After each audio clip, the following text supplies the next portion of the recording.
Welcome. Welcome to the Wii Robot Party. So we have quite a show for you tonight. I think you're going to like it. As you can see, I just arrived in the Robotaxi, the cybercab, and there's 20 more where that came from. So they've been traveling. There's no people in them, as you can see. The car's just going by with no people. And we have 50 fully autonomous cars here tonight. So you'll see Model Ys and the cybercab, all driverless. You'll be able to take a ride in the cybercab. There's no steering wheel or pedals, so I hope this goes well.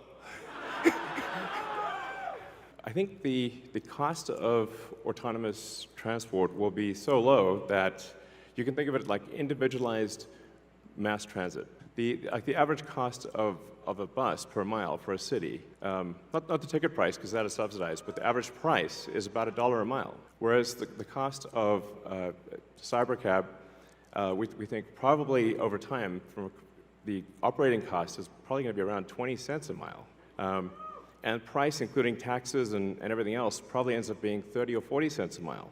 So yes, and you will be able to buy one. Yes, exactly. We expect the cost to be below $30,000. We do expect actually to start fully autonomous, unsupervised FSD in Texas and California next year. And that's with the Model 3 and Model Y. And then we expect to be in production with the cybercab, which is highly optimized for autonomous transport. In probably, well, I tend to be a little optimistic with timeframes, but in 2026, before 2027, let me put it that way. When you get in, you'll see like it's really quite a wild experience to just be in a car with no steering wheel, no pedals, no controls, and it feels great. Something we're also doing is, and it's really high time we did this, is inductive charging. So the Robotaxi has no plug. It just goes over the inductive charger and charges. So yeah, it's kind of how it should be. Oh, and also, what happens if you need a vehicle that is bigger than a Model Y? The Robovan. The Robovan is we're going to make this, and it's going to look like that. Now, can you imagine going down the streets and you see this coming towards you? That'd be sick.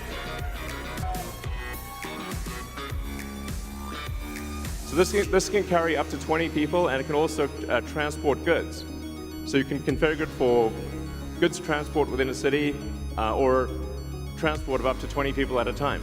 The Robovan is what's going to solve for high density. So if you want to take a sports team somewhere, or you're looking to really get the cost of travel down to, I don't know, 5-10 cents a mile, then you can use the Robovan.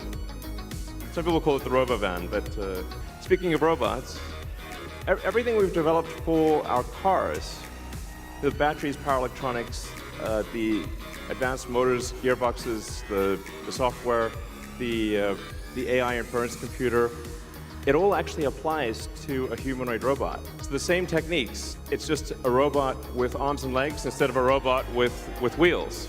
And we've made a lot of progress with Optimus. And as you can see, we started up with someone in a robot suit, sort of down, and then we've progressed dramatically year after year. So if you extrapolate this, you're really going to have something spectacular. So you can have your own personal R2-D2 C-3PO. I think at scale, this would cost something like, I don't know, $20,000, $30,000. Probably less than a car, is my prediction long term.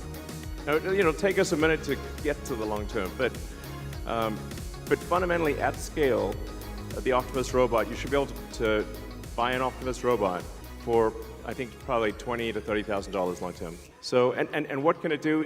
It'll basically do anything you want. So it can be a teacher, babysit your kids, it can walk your dog, mow your lawn, get the groceries, just be your friend, serve drinks, whatever you can think of. And yeah, it's going to be awesome. I think this will be the biggest product ever of any kind.